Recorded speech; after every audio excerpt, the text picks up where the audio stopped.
Welcome to Samba Samba. Enjoy the video. You start with essential documents, your PRAN and Aadhaar, and the mobile number currently on record. Once ready, go to the CRA portal or the official NPS app and choose the Update KYC or mobile option. Enter your PRAN and authenticate with Aadhaar OTP when prompted, because the system needs to verify identity before allowing changes. Make sure the device you use can receive OTPs. Otherwise, stop and move to a machine that does so to avoid failed attempts. Once authenticated, choose the Change Mobile option and type the new mobile number carefully, because a single wrong digit blocks OTP delivery. Next, complete Aadhaar-based verification. You will receive an OTP on the Aadhaar-linked device and may need to e-sign. This proves consent.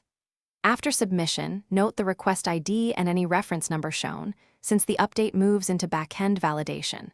Remember, the system assesses both Aadhaar and PRAN linkage, so allow the stated processing window before finish by watching for a confirmation SMS or email, and then check your CRA dashboard within 24 to 72 hours to ensure the new number is active.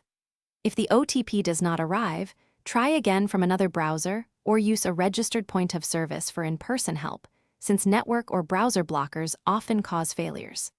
If the change still fails, contact CRA support with your PRAN and the request ID. They can trace the submission and tell you the corrective action, which saves repeated attempts.